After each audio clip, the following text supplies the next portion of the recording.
Buenos días, soy el doctor Javier Ballesteros. El día de hoy vamos a hablar sobre las aplicaciones clínicas de imágenes ponderadas por susceptibilidad magnética y mi profesor asesor de esta clase es la doctora Mariana Mercado Flores. Bueno, vamos a revisar brevemente una introducción, los principios básicos, aspectos técnicos y la adquisición de la imagen de las técnicas de susceptibilidad magnética. Intentar diferenciar, comprender qué sustancias son paramagnéticas, cuáles son diamagnéticas y cuál es la importancia de estos al momento de interpretar una técnica SWI, las aplicaciones clínicas y pues unas breves conclusiones.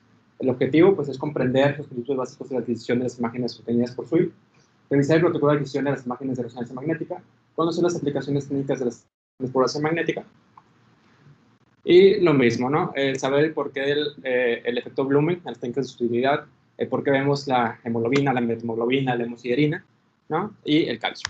Bueno, antes que nada, pues tenemos que saber que la técnica de susceptibilidad magnética, también llamada SWI, en sus siglas en inglés, ya dependiendo del equipo, la marca del equipo, pues ya tendrá su propia marca, sus propias siglas, sea SWAN, sea SWI, ¿no? Y pues es una técnica de imagen por resonancia que explota las diferencias de susceptibilidad de los propios tejidos y compuestos, ¿no? Como la sangre, el hierro, el calcio, proporcionando información complementaria a las técnicas que ya tomamos con FastPineco, sea T1 o estudios geográficos, ¿no? El SWI, pues se basa en técnicas de ecogradiente. En sí es un ecogradiente, por así decirlo, con cortes más finos, con tiempos de eco más largos, ¿no? Que nos da una mejor sensibilidad para valorar calcio, hierro y sangre.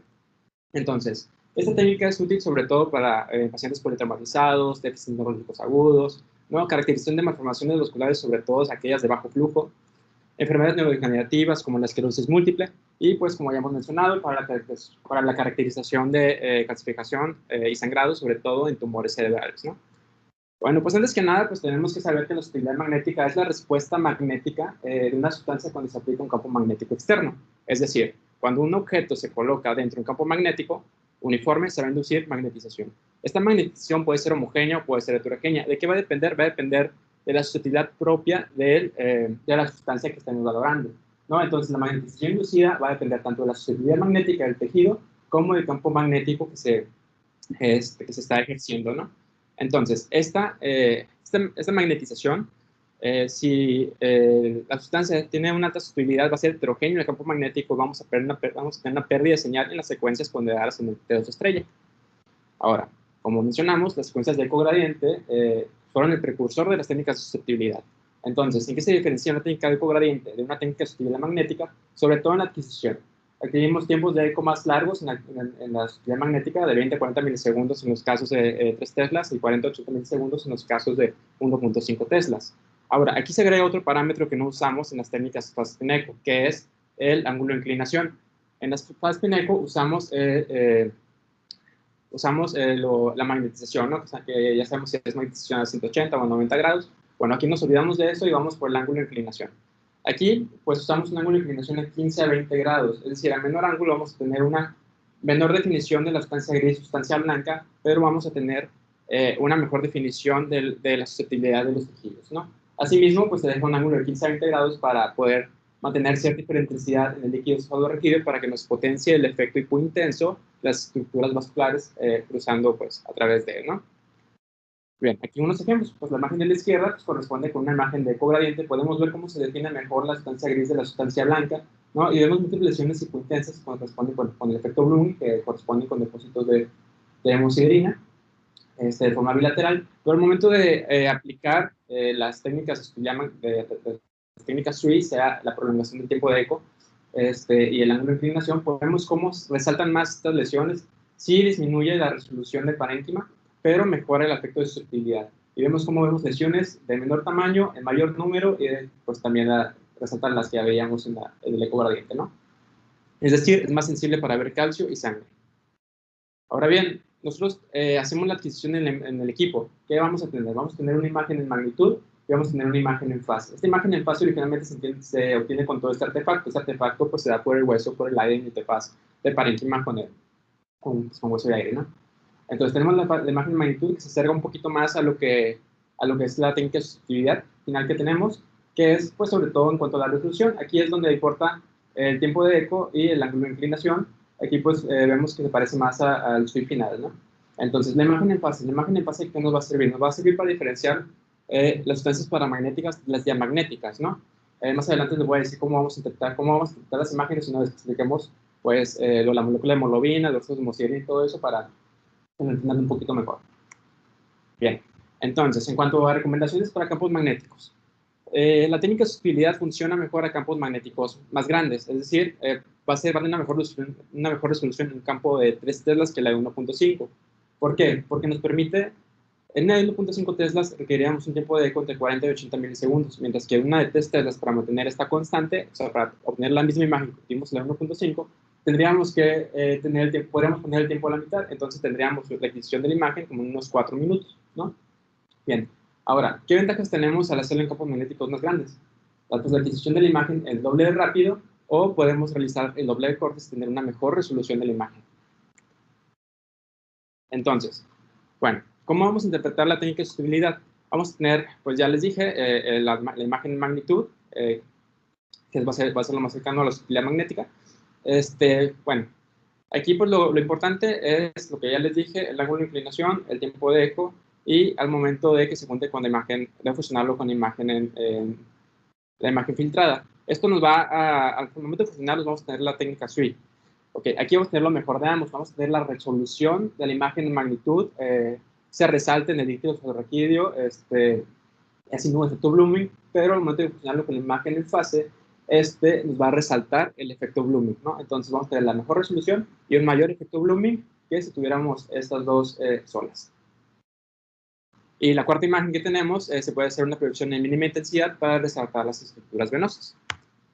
Ahora, pasando a la molécula de hemoglobina, pues la hemoglobina más predominante en el adulto, pues la hemoglobina A, tenemos que es un tetrámero formado por 4 cadenas polipeptídicas, 2 cadenas alfa, 2 cadenas beta.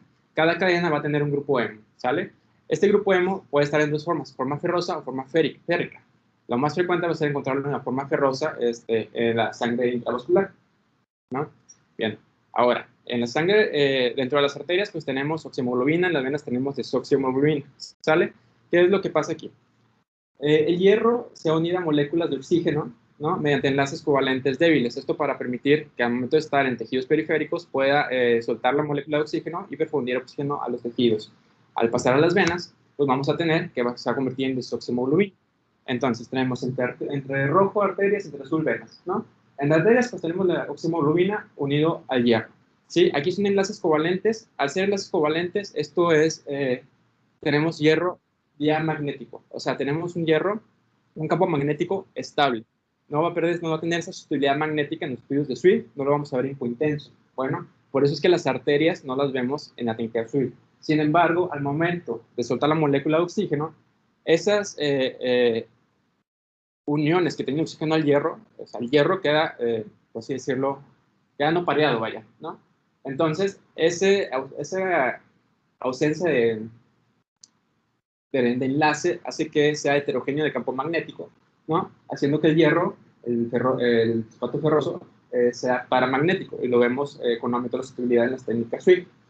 Ahora, entonces tenemos, en arterias es oxihemoglobina, ¿sí? Electrones pareados, es un campo homogéneo, no tiene susceptibilidad, no lo vemos en SWI. Es oxihemoglobina, ¿sí? Son electrones no pareados, es un campo heterogéneo, lo vamos a ver en SWI hipointenso, ¿no? Ahora, ¿qué pasa en el espacio extravascular?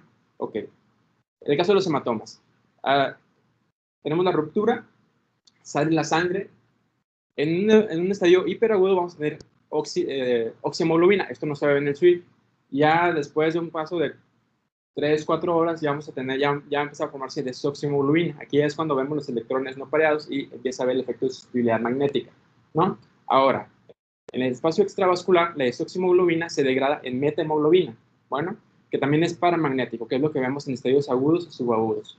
Después, la metahemoglobina se va a desintegrar en micromas férricos. Estos son diamagnéticos, estos no los vemos en un estadio subagudo tardío. Sin embargo, aquí es donde actúan los macrófagos. Los macrófagos van a fagocitar los micromas férricos y van a degradar estas sustancias en hemosiderina y ferritina. Hemosiderina y ferritina son superparamagnéticos y estas sustancias no las vamos a ver, sí las vamos a ver en técnica de susceptibilidad y no se van a resolver. Es por eso que en un estadio crónico lo que vemos son la hemosiderina y ferritina, que alguna vez fueron metahemoglobina y fue fagocitada por los macrófagos. Entonces tenemos, si nos regresamos a la imagen, aquí del SWI, ya vemos, no vemos las arterias, pero vemos las venas en esta secuencia de mínima intensidad. este algoritmo de mínima intensidad. Entonces, ¿por qué vemos las venas? Vemos por la presencia de electrones no pareados, ¿no? Que hacen que la desoximoglobina sea paramagnética y tenga el efecto de sustituibilidad. ¿Por qué vemos la hemorragia aguda? La vemos por la desoximoglobina y metahemoglobina. E igual, ¿por qué vemos la hemorragia crónica? Vemos, o sea, la hemorragia crónica va a ser por esa sangre que alguna vez estuvo ahí, que los macrófagos degradaron la metahemoglobina en ferritina y esta nunca se reabsorbió, entonces queda en el espacio extravascular. Ahora, ¿por qué la sangre intravascular, por qué no ocurre por qué la desoximoglobina no se forma en metahemoglobina? Por la presencia de metahemoglobina reductasa, ¿no? Esta actúa a nivel extravascular. Ahora bien, tenemos que diferenciar entre sustancias paramagnéticas de sustancias diamagnéticas, es decir, ¿es un componente hemorrágico o es calcificación? Paramagnéticas, pues es las dos, la desoximoglobina, la hemosiderina y la ferritina. Diamagnético, pues es calcio, ¿sale? ¿En qué se diferencia cada uno? Paramagnético es todo eso que atrae el imán. Bueno, diamagnético es lo que aleja, es decir, van a verse con intensidades opuestas en la técnica de imagen filtrada. Bien, ¿cómo los vamos a diferenciar? Bueno, en el SWI tenemos el efecto Blooming, tanto paramagnético como diamagnético se va a ver hipointenso. Bueno, ahora nos vamos a la imagen de fase filtrada. ¿Cuál es hipointenso? ¿Cuál es hiperintenso? Esto va a depender mucho del equipo que estemos usando. Si estamos usando un Philips y Siemens, bueno, va a depender si no hay una traducción específica de right-handed o left-handed, ¿no? Entonces, en unas el calcio se puede ver hipointenso, mientras que en otras puede ser hiperintenso. Y al revés, la sangre puede ser hiperintensa en unas e hipointenso en esas máquinas, ¿no? Entonces, ¿qué vamos a hacer? Vamos a hacer un control interno. ¿Qué es esto? Vamos a tomar, tenemos el SWI, vamos a agarrar la imagen en fase, ¿no? Ok, tenemos la imagen en fase, vamos a ir a reconocer esas estructuras que sabemos que tienen calcificaciones fisiológicas, como ¿qué? Como la glándula pineal, como los plexos coroideos. Entonces, por ejemplo, en esta imagen, pues tenemos, con la flecha negra, pues se señala esta imagen hipointensa, fotografía de la glándula pineal, pues sabemos que corresponde con la glándula pineal. Que en este equipo, tu hipointenso es calcio, igual los plexos coroideos. Entonces vemos esta hiperintensidad, esto corresponde con sangre, ¿de acuerdo? Ahora, en esta otra imagen, esta es una sutilidad magnética propiamente, vemos esta imagen pues puntiforme a nivel del putamen derecho, pero vemos aquí este aumento de la sutilidad magnética a nivel del putamen y el globo pálido. Ahora sabemos que aquí se deposita hierro, entonces sabemos que esto pues corresponde con hierro. Entonces, entonces si nos vamos a la imagen en fase, vemos como este hierro se ve hiperintenso en la técnica en fase, entonces quiere decir que hierro, sangre, hemosiderina, pues se va a ver hiperintenso. Entonces, esto corresponde con un depósito bueno, esto corresponde con un sangrado, ¿no? No con calcificación. Otro ejemplo, tenemos múltiples imágenes puntiformes en espacio subaracnoideo, bilateral, algunas corticales, ¿no? Vamos a la imagen en fase y vemos que en este equipo estas imágenes se ven hiperintensas. En este caso podemos comparar con el TAC. Vemos que en el TAC estas corresponden con calcificaciones de probable origen parasitario, una cercosis. Entonces, ¿qué quiere decir? Quiere decir que en este equipo, en la técnica en fase, lo hiperintenso va a corresponder con calcio, con intenso va a corresponder con sangre. Este otro ejemplo, en el mismo equipo se realiza esta resonancia, vemos esto corresponde con un oligodendroglioma, vemos esta tumoración con componente, con efecto de Blooming, que tenga sutilidad a nivel frontal derecho, y vemos que en la imagen en fase, pues esto se ve hiperintenso, ¿no? Entonces, ¿qué correspondería si ya sabíamos que que en este equipo el hiperintenso correspondía a calcio? Bueno, pues obviamente corroboramos con el TAC y corresponde a calcificaciones del oligodendroglioma. Ahora bien, las aplicaciones clínicas del SWI.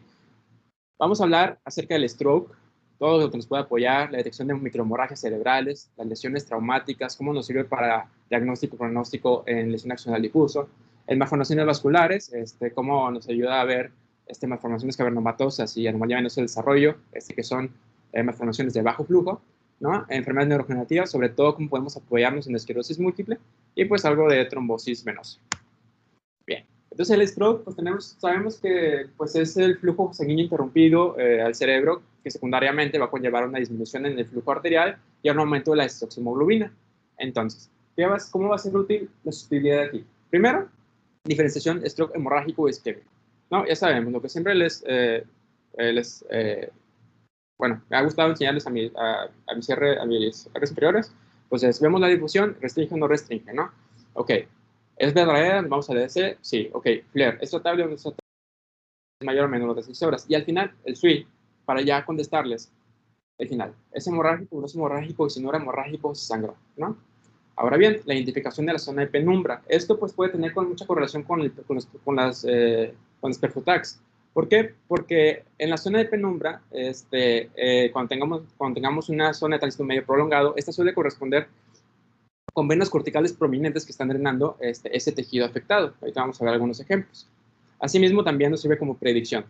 Ahora, también podemos ver el trombo intraarterial agudo, que es el equivalente al signo de la arteria cerebral media hiperdensa en la tomografía, y también nos sirve para la detección y predicción de transformación de hemorragia en pacientes con trombulisis. Esta última, sobre todo en los casos de microsangrados, en pacientes que ya tienen depósitos de hemosiderina por ya sea microangiopatía o por sangrados de origen hipertensivo. Bueno, pues si tenemos un paciente con stroke, sabemos que es un evento isquémico, sabemos que por tiempo se puede tratar, pero este paciente tiene más de 5 microsangrados en la técnica de sostenibilidad, bueno, este paciente tiene una alta posibilidad de desarrollar una hemorragia post-trombulisis. El riesgo es menor, con un punto de corte menor de 5 microsangrados.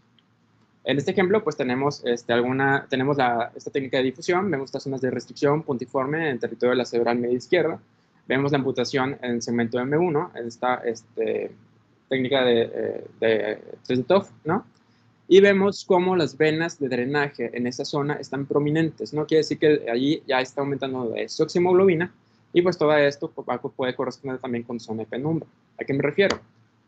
Este otro ejemplo, vemos que está este infarto en la región insular izquierda, vemos la amputación en el segmento M1 de la arteria cerebral media, vemos aquí en la técnica de sutilidad, la imagen de abajo, el trombo intraarterial agudo a nivel de la cerebral, que corresponde igual con la cerebral media hiperdensa, si lo traspolamos al TAC, y vemos en cortes más superiores cómo hay un aumento de la susceptibilidad a nivel del espacio subaracnoideo del sitio de irrigación de la cerebral media izquierda, ¿no? Vemos todas estas venas corticales prominentes, y aquí abajo pues tenemos los mapas de tiempo de tránsito medio, vemos cómo está aumentado el tiempo de tránsito medio, y aquí pues tiene un flujo cerebral moderadamente disminuido. Entonces, esa zona de penumbra correlaciona muy bien también con la técnica de susceptibilidad magnética, con estas venas corticales. Entonces, es decir, es una forma de predecir la zona de penumbra sin necesidad de indicar contraste. Otro ejemplo, ¿cómo nos sirve para pronóstico ahora? Se habla también del signo de la vena talamo estriada prominente. ¿Por qué se va a deber? Bueno, tenemos la oclusión vascular, ya sabemos. Va a disminuir el aporte vascular, va a aumentar la demanda, va a aumentar la desoximoglobina y va a aumentar la hipointensidad de las venas de drenaje, ¿no? Entonces, por ejemplo, las imágenes de arriba, pues es una mujer de 55 años que comenzó con hemiparesia izquierda, ¿no? Entonces vemos esta zona de restricción en territorio de la cerebral media izquierda, la amputación en el segmento de M1, y vemos aquí como la vena talamo estriada se ve más prominente que la del lado contrario. El lado contrario ni siquiera, la verdad, ni siquiera se distingue, ¿no? Entonces, en esta paciente se hizo la trombolisis, se hizo el estudio de control a las 24 horas y vieron cómo progresó el evento cerebrovascular. En este otro paciente, un hombre de 54 años, la misma clínica, el mismo tiempo de evolución, ¿no? A nivel de la región insular izquierda, igual vemos la amputación. Vemos cómo se ve aquí, pues las venas están prominentes, ¿no? Está simétrico, está muy igual las dos. Hay muy diferencia de este paciente. Este paciente igual se le hace trombolisis, se hace el estudio de control a las 24 horas y ven cómo pues no creció el EBC, ¿no? Entonces funciona también como signo, como predictor. Si tenemos el signo de la vena talamo estriada prominente, o sea, la asimetría de las mismas, bueno, esto nos dice que va a tener un mal pronóstico para una mala respuesta a trombolisis, ¿no? Bien, aquí lo que les hablaba del signo de la cerebral media hiperdensa, igual, pues tenemos el segmento cerebrovascular, el territorio de la cerebral media izquierda, ¿no? Hiperintenso, bueno, correlaciona con el ADC. Vemos que todavía no se veía en FLAIR. Vemos que pues, están muy prominentes las venas corticales de forma generalizada, pero vemos sobre todo a nivel más inferiores cómo se ve aquí este trombo intraarterial, este efecto Blumen por la desoximoglobina, que igual correlaciona con el TAC del mismo paciente que se tomó media hora antes, que corresponde con la signo de la cerebral media hiperdensa, ¿no? Entonces, en TAC cerebral media hiperdensa y en resonancia se traduce como el signo de la vena de la arteria susceptible. Ahora, pasando a la angiopatía cerebral amiloide, bueno, sabemos que es una enfermedad de pequeños vasos que está caracterizada por la deposición de proteína beta amiloide en arteriolas cerebrales que conllevan necrosis fibrinoide y fragilidad capilar. Entonces aquí va a haber microsangrados, ¿no? En y alrededor de la arteria, y este se va a extender al parénquima adyacente. Este va a predominar sobre todo a nivel cortical, subcortical, frontoparietal, ¿no?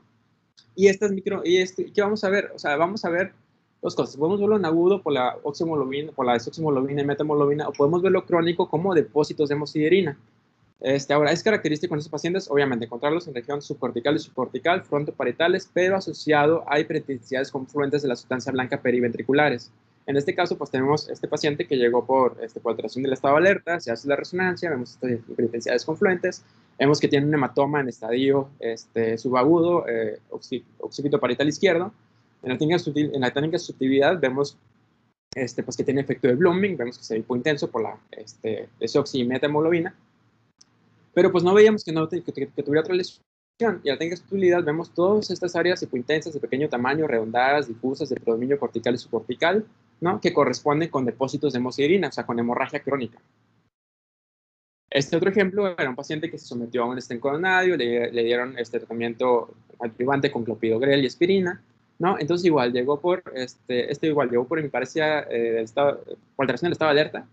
Entonces, pues llamaba la atención, bueno, tenía igual un hematoma parietal izquierdo, temporoparietal izquierdo, y en los estudios de angioresonancia pues no se vio alguna alteración, y en la técnica magnética vieron que tenía múltiples microhemorragias corticales y subcorticales, pues esto por enfermedad microangiopática, ¿no? Entonces, en este caso, pues esta enfermedad microangiopática predispuso al paciente a un hematoma lobar. En estos casos, pues, bueno, se descarta que sea una causa, una malformación arteriovenosa, y pues se atribuyó a los microsangrados, entonces se suspendió el tratamiento en este paciente. Otra causa de depósitos de hemosiderina, pues la angiopatía cerebral hipertensiva, que lo vamos a ver muy similar a la angiopatía amiloide. La diferencia va a ser sobre todo la localización. Esto va a ser más que nada en tálamos y ganglios basales, ¿no? E igual, disponer a hematomas lobares o a microhemorragias también agudas, ¿no? Para diferenciar una de otra es localización sobre todo. Ahora, lesión axonal difusa. La lesión axonal difusa pues, es el daño traumático del encéfalo que se produce por un mecanismo brusco de aceleración y desaceleración, ¿no? Que esto pues, va a condicionar fuerzas rotacionales y va a llevar al estallamiento de los axones y de la microvasculatura. Hay dos tipos, hemorrágico y no hemorrágico, ¿no? Las dos, pues, suelen ser un problema para verse porque muchas veces porque la gran mayoría de las veces, el 80% de las tomografías van a ser normales. ¿Cómo vamos a detectar a estos pacientes? Va a ser un paciente que tuvo un accidente, está en coma, pero vemos el TAC y el TAC realmente no tiene muchos hallazgos. Muy sutilmente podría tener algunas hipodensidades, pero podemos no detectarlas. Si vemos alguna lesión de pequeño tamaño, esto apenas pues, se le llama como la punta del iceberg. O sea, hay mucho más detrás de esto, ¿no?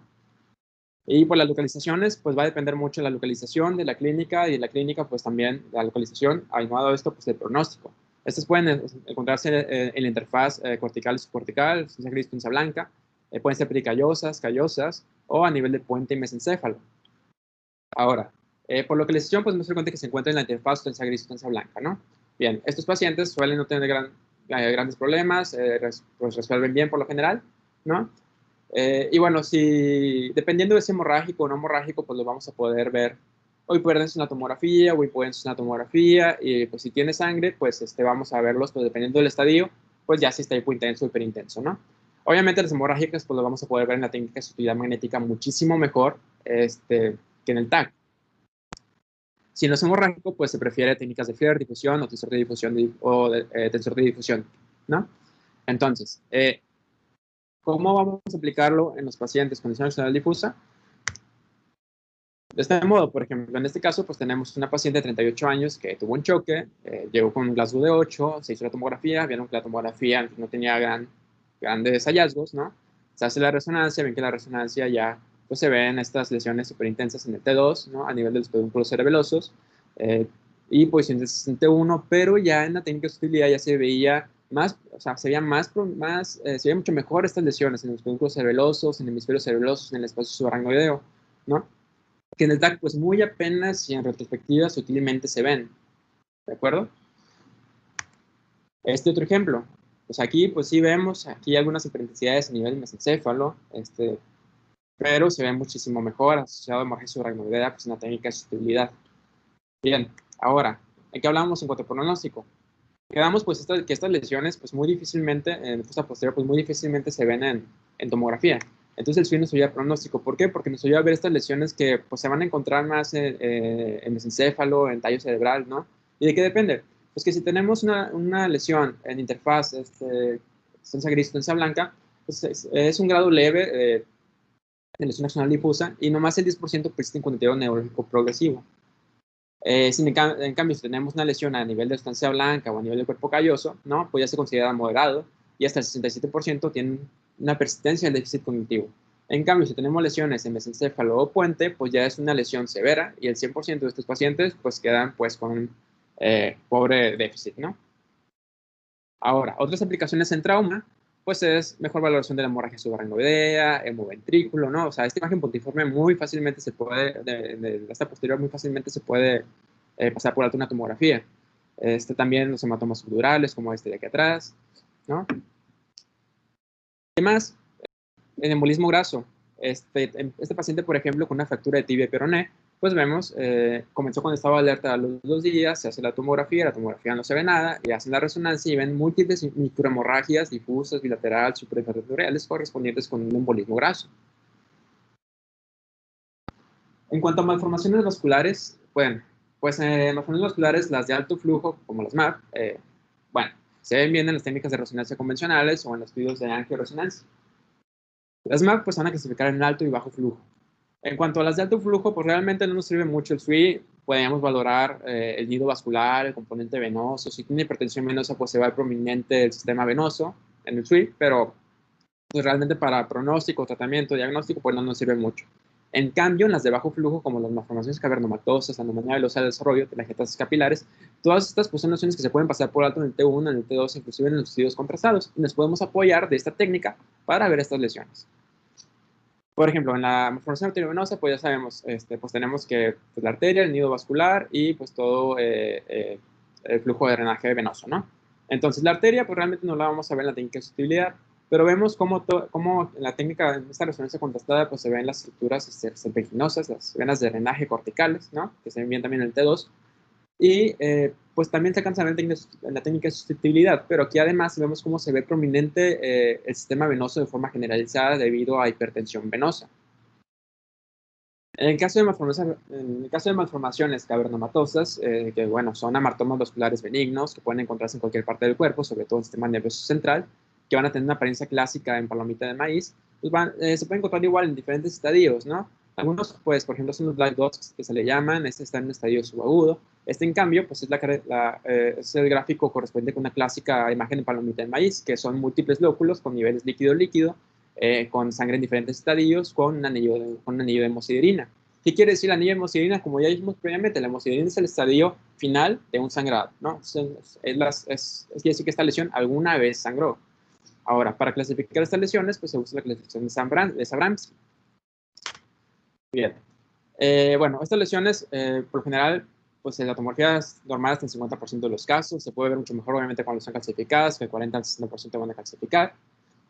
Y no van a realizar en los estudios contrastados. El T2, ¿cómo lo vamos a ver? Heterogéneo, puede ser predominio hipo o hiperintenso, ya depende de cuál sea el componente predominante, pero lo importante va a ser el anillo de hemosiderina, ¿no? Ahora, a muy diferencia del blooming, ¿no? Que ven del SWI, que vemos cómo pues hay un artefacto, bueno, como hay una susceptibilidad magnética pues prácticamente de toda la lesión. Y esta susceptibilidad se debe tanto al componente hemorrágico agudo, ¿no? Desoximoglobina, metahemoglobina, como al componente crónico, es decir, los restos de ferritina y de hemosiderina. Además, pues se ve otra lesión aquí más posterior. Este otro ejemplo, pues vemos que en el T2 pues, hay estas dos lesiones hipointensas periventriculares, ¿no? En el T1, pues muy sutilmente se ven, pero ya en la técnica de sutilidad vemos cómo se ven muchísimas más lesiones de pues casi de muy pequeño tamaño hasta otros de mayor tamaño que estaban más posteriores y más superficiales también, supra e infratentoriales, ¿no? Que pues por el T1 o T2, pues vemos las más grandes y las más obvias, pero todas estas se pueden haber pasado por alto en este caso de cavernomatosis. Igual, la técnica de difusión pues va a depender también del estadio de la sangre, ¿no? Si restringe o no restringe. Ahora, ¿cómo nos ayuda el SWI para clasificarlos? La clasificación de Sabramsky pues nos habla sobre todo pues el tipo de, o sea, es el estadio del cavernoma, ¿no? Entonces, se basa en T1 y T2 sobre todo. Pues en el T1, pues si lo vemos en T1 en T2, pues ya sabemos que está ahí, ¿no? Entonces ya depende de las características. Si está el predominio hiperintenso en T1 e hiperintenso en T2 con edema vasogénico, pues es un tipo 1, ¿no? El tipo 2 pues, nos habla ya de que hay varios estadios de hemorragia, que corresponde con el estadio, bueno, con el típico cavernoma en forma de palomita de maíz, ¿no? Que es, pues, es mixto, es muy heterogéneo en el T1, puede ser intenso, inclusive, pero en el T2 ya se ve heterogéneo, tiene algunas zonas hipointensas internas, pero ya vemos el anillo de hemosiderina. En el tipo 3 es una hemorragia crónica. Esto, pues, podemos verlo iso o hipointenso en T1 y en T2, muy sutil, ¿no? Pero se ve. El tipo 4, en cambio, no lo vamos a ver ni en T1 ni en T2, porque son microhemorragias puntiformes. Entonces aquí es donde entra la técnica de sustituibilidad. En este caso, pues se hizo un ecogradiente y aún con el ecogradiente, pues se alcanzan a distinguir todas estas lesiones que en el T1 o el T2 se hubieran pasado alto en el tipo 4, ¿no? La anomalía venosa del desarrollo, pues es la malformación vascular más frecuente, el 60% de los casos, de los cuales el 15-20% coexiste con el cavernoma, pues es un hallazgo incidental, ¿no? ¿Cuándo va a dar síntomas? Cuando se trombose, cuando sangre. Entonces, ¿cómo lo vamos a ver? Lo vamos a ver como estructuras venosas dispuestas como en forma de paraguas que le llaman, otros lo llaman en cabeza de medusa, que van a drenar hacia una vena cortical. Esto drena parénquima sano, o sea, no vamos a ver ninguna lesión adyacente. Es parénquima sano con múltiples venas medulares que van a drenar hacia una vena cortical, que todo esto pues, se va a ver más prominente. Por ejemplo, aquí abajo pues tenemos un estudio de resonancia contrastada, vemos las venas medulares, cómo drenan hacia una vena cortical prominente que posteriormente drena al seno sagital superior. Y traspolándolo al SUI, vemos cómo se distingue bastante bien con esta con esta proyección de mínima intensidad. Igual, las venas medulares drenan a la vena cortical y pues se ve pues, con bastante buena definición, ¿no? Entonces, por imagen, pues ya sabemos, va a depender del T1, T2, T, como lo veamos, pero sobre todo lo más importante va a ser el SUI, la morfología en cabeza de medusa, y pues las secuencias preferidas pues son el T1 contrastado o venoresonancia combinado con el SUI. Este otro ejemplo, pues vemos cómo suelen ser periventriculares, me faltó decir. Entonces igual vemos estas imágenes lineales confluentes a vena cortical y pues drenaba a la vena cerebral interna en este estudio de venoresonancia. Este otro ejemplo, pues vemos que apenas muy sutilmente realza esta estructura, pero pues ya no tiene sostenibilidad con técnica de mínima intensidad, pues vemos las venas medulares, drenan a la vena cortical y posteriormente drena al seno sagital. En enfermedades neurodegenerativas, pues bien sabido que en las enfermedades neurodegenerativas, pues el hierro se deposita en cualquier parte del cerebro, sobre todo en globo pálido y putamen, ¿no? Entonces, lo que vemos aquí, por ejemplo, en globo pálido y putamen, por ejemplo, en esta imagen de la sutilidad magnética, vemos que está hipointenso, los ganglios basales, y en la imagen en fase vemos que es hiperintenso. O sea, esto quiere decir, pues corresponde con material paramagnético, lo trae el imán, y pues en equipos de resonancia right-handed, que se le llama, pues van a ser hiperintensos, ¿no? Entonces igual, todo lo que veamos aquí de sangre, hierro y demás, pues se comportaría hiperintenso. Bien, entonces en cuanto a las enfermedades, sea Alzheimer, Parkinson y demás, pues dependiendo de la enfermedad va a ser el lugar de depósito de hierro. Y pues de esto, pues les dejo esta tabla para que luego la revisen. Y dependiendo de la enfermedad, pues va a depender, ¿no? Si es un Parkinson, pues el hierro se va a exponer en sustancia negra, pars compacta, tronco encefálico, en Alzheimer, hipocampo, globo pálido, etcétera, ¿no? Pero lo más interesante es cómo nos ayuda para la esclerosis múltiple. En el caso de la esclerosis múltiple nos va a ayudar para entender la fisiopatología de la enfermedad, ¿vale? Pues sabemos que hay microcirculación en el cerebro, ¿no? Y esta microcirculación puede ser arteriolas o pueden ser venas. En el caso arterial, pues, tenemos las arterias corticales, las arterias piales, ¿no? Las ventículos triadas. En el caso de venas, pues tenemos las vénulas medulares, que son superficiales y profundas. Las superficiales, pues drenan a venas corticales y las profundas, pues drenan a venas subependimarias. ¿En qué radica la importancia de distinguir este sistema microvascular? En que las arterias tienen las superficiales tienen una capa de leptomeningia que recubre la estructura vascular y lo divide del parénquima cerebral y el espacio subaracnoideo.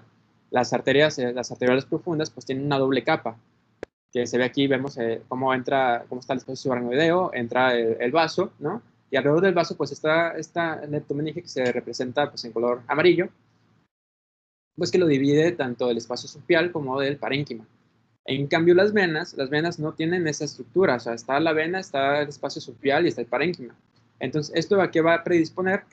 pues a que ahí haya una extravasación, por así decirlo, de anticuerpos, de proteínas y demás. Entonces vemos como al no tener receptora va a pasarse esas sustancias y van a acumularse pues, en el parénquima adyacente.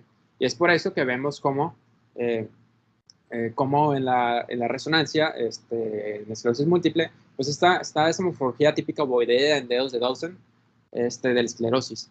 Ahora, si lo ya traspolándolo bien a un estudio de imagen, pues tenemos este paciente con diagnóstico de esclerosis múltiple, vemos múltiples hiperintensidades periventriculares, ¿no? Y vemos aquí, por ejemplo, no sé, ponemos en disposición, ponemos la doble pantalla, de un lado el FLAIR o el T2 y del otro lado el SUI o el ecogradiente que tenga, ¿no? Entonces tenemos la hiperintensidad, centramos nuestro cursor en la hiperintensidad y vemos cómo correlaciona con el SUI. Vamos a ver que en el SUI va a haber una imagen hipointensa en el centro de la lesión que corresponde con la vénula, ¿no?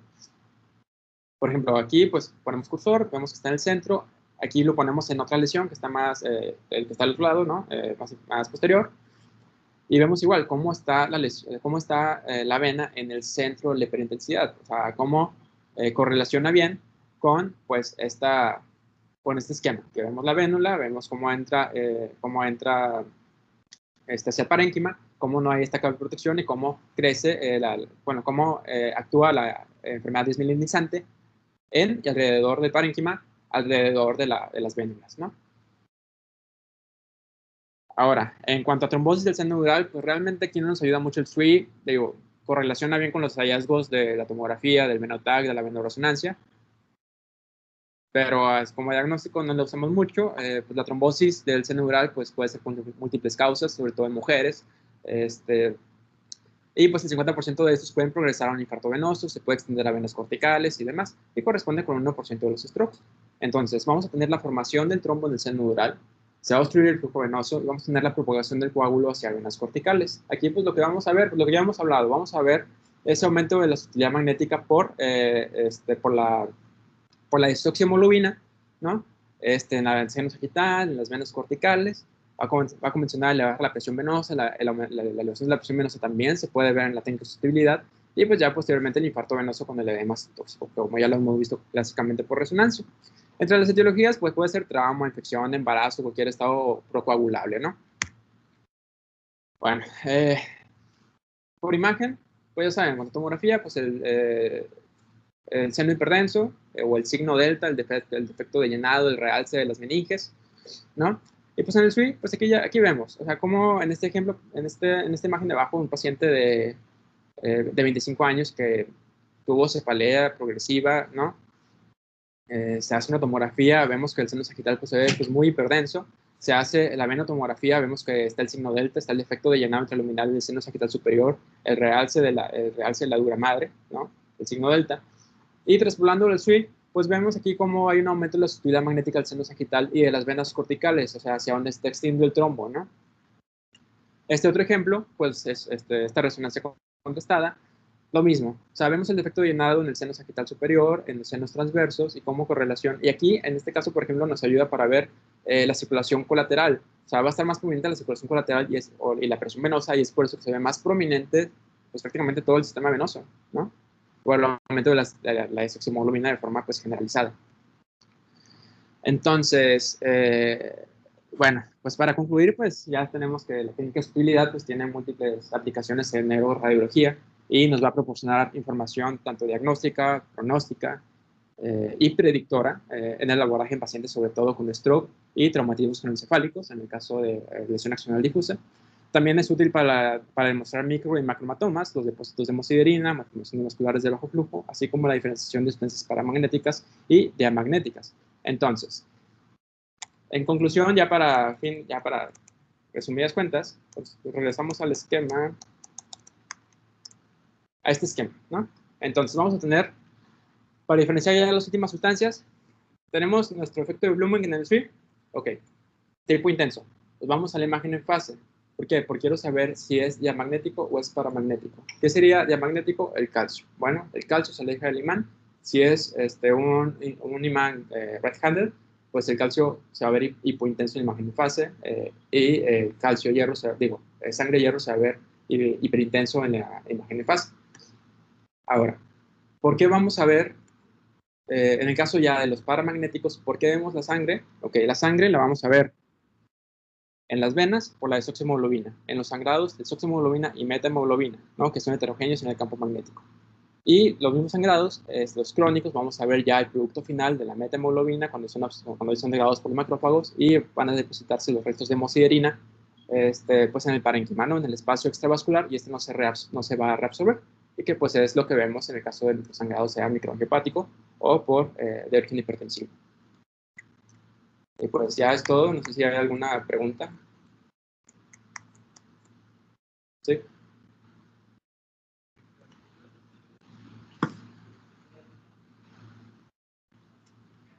Sí.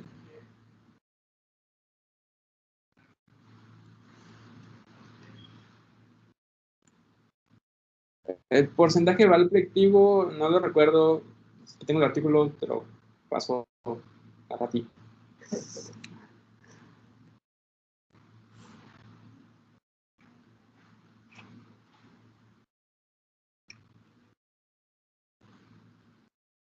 En el stroke, pues puede ser muy útil, ¿eh? O sea, podemos encontrar, a veces se muestran trabajos en donde, y aquí mismo nosotros lo hemos identificado muy bien, en donde prácticamente el SUI puede hacer casi como el trabajo de la percusión, sin tener percusión, ¿verdad? O sea, sin tener, aplicando de contraste o la otra técnica de AS.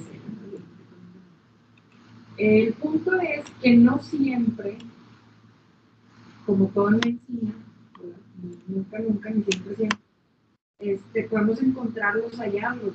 Ustedes han visto strokes en donde las venas superficiales o las venas corticales pues no se ven hipointensas. Esperaríamos y quisiéramos que todos los pacientes pues tuvieran esa parte en donde, por más pequeña que pudiera ser el stroke, pues que tuvieran, acuérdense que esa parte también se le podría llamar como el luxury, la repercusión de lujo. Sin embargo, no todos los pacientes lo tienen. ¿Por qué? Pues por su sistema colateral, ¿verdad? Vascular. Entonces, ojalá que todos tuviéramos eso, no sabemos, pero por más pequeño que es el stroke, pudiera verse así.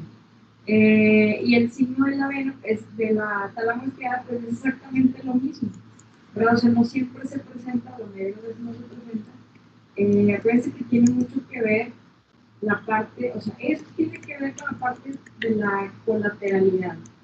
Entonces, pues, ¿cómo podemos saber? Pues hasta que se presente un stroke, ya sea pequeño, tiene mucho que ver, acuérdense también, el territorio. No todos los territorios van a ser iguales, o sea, no todos los territorios. Puede ser que el stroke sea posterior y pues a lo mejor no la vamos a ver. O que sea de la pica y pues no vamos a verlo talamoteado. Obviamente tiene que ser correlacionado con el territorio y sobre todo está correlacionado, como les digo, con las estructuras vasculares colaterales. Entonces, si nosotros vemos un paciente, por eso cuando estamos evaluando un stroke, yo siempre les digo, siempre vayan a ver el SWI también. Siempre ven el SWI, siempre vean. Una cosa es que se pueda ver el trombo, si es que tiene trombo, y la otra parte es las colaterales, si es que lo tiene. Y eso pues ya le ayuda mucho también al clínico para saber como un valor pronóstico. Contestando a tu pregunta, Frank, tiene una sensibilidad del 50%, pero especificidad del 80%. Sí, por eso está ahí como que entre sí, ¿no? ¿Alguien tiene otra pregunta, algún comentario, alguna duda? Acuérdense que el SWI tiene muchas utilidades. Por ejemplo, aquí faltó la parte de los tumores, la parte de las metástasis, que también es muy frecuente encontrarlo. Cuando no tengan contraste o que el estudio sea simple, el SWI les puede ayudar muchísimo para identificar imágenes nodulares que puedan ser o que puedan corresponder con metástasis. Entonces, siempre vean el SWI y si no tienen contraste y si ven imágenes que, claro, no siempre van a saber si es calcio o es hemorragia, pero si es un paciente con el antecedente que tiene un primario o que ya tiene una metástasis, pues no lo dejen así como en mano de, pues es una calcificación, es una hemorragia. Sugieran siempre, obviamente, contrastado, porque eso puede ser una metástasis. Eso sí ya se ha visto que el SWI ayuda mucho para la detección de metástasis. Es más, a veces hay metástasis que no se ven con el contraste y se ven en el SWI. Que también eso está estudiado y también aquí lo hemos visto. ¿Qué otra cosa del SWI? Bueno, por ejemplo, en las MAS, las de alto flujo, las malformaciones, o sea, las arteriovenosas como tal, se dice también, bueno, se dice, pero eso está, hay gráficos están descritos, en donde el SWI nos puede ayudar a saber si las malformaciones arteriovenosas como tal se clasifican en niveles de de bajo y de alto flujo, no siempre son totalmente de alto flujo. Entonces, el SWI nos puede ayudar para saber si puede ser de alto o de bajo grado. ¿Cómo vamos a saber eso? Pues ya por toda la explicación que dio de que si es diamagnético, que si es, que si se menciona que puede ser de alto grado cuando en la MAP o las estructuras vasculares, acuérdense que es una conexión anómala. Entonces, en las MAP se puede ver, en lugar de verse hipointenso, en el SWI se puede ver hiperintenso. Entonces, eso nos habla o nos puede decir que puede ser algo que se correlacione con algo de alto flujo. Acuérdense esa parte también por lo que ya explicó Javier, o sea, de la física, de la susceptibilidad, la de oximoglobina, metamoglobina, pues se ve más hipointenso, ¿no? La oximoglobina no la vamos a ver hipointensa, por eso es que se puede ver hiperintensa. Y eso lo pueden ver ustedes, o sea, viendo las arterias se ven hiperintensas en el SWI, las venas se ven hiperintensas, entonces pues esa parte es como, les ayuda, ¿no? Ahí un poquito a eso. La otra que nosotros le hemos sacado muchísima utilidad y que es también parte de la evaluación de la esclerosis múltiple. Si cuando se tiene el diagnóstico y lo mandan de control, pues bien fácil, ¿no? O sea, eso ya, pues es esclerosis y solamente cuentas, solamente ves cuántas hay, si crecieron, disminuyeron, si realzan o no. Pero cuando el paciente no tiene el diagnóstico, como ya establecido, de esclerosis múltiple,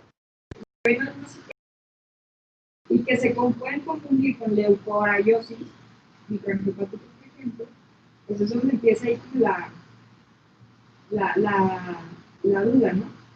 Entonces, de igual forma, el SWI ayuda muchísimo, acuérdense, la leucoariosis no sigue un patrón perivenular, la esclerosis múltiple. Si nos pusiéramos a ver todas las placas, no son placas, en realidad las lesiones desmielinizantes de la esclerosis múltiple, todas tienen esos puntos de ahí como están en esa diapositiva, o en la venita que va a ir por ahí. Entonces, con eso les ayuda a diferenciar si puede ser otro tipo de patología o esclerosis.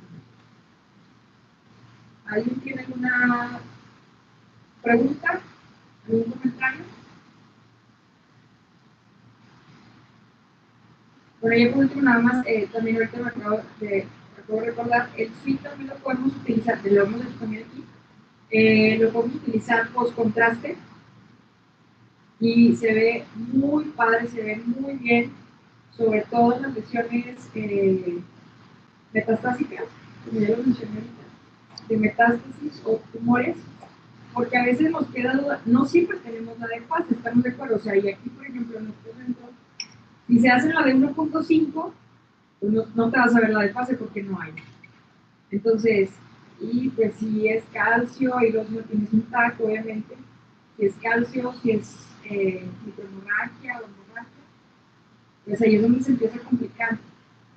Si tenemos contraste, sobre todo en los tumores, se puede realizar el sweep post contraste y se ve muy padre el realce que te ayuda a diferenciar lo que realza de lo que en realidad es hemorrágico. Entonces, lo pueden aplicar también. Y pues, bueno, pues si ya no hay preguntas o comentarios, pues, pues damos por terminada la presentación. Muy bien, Javi, felicidades.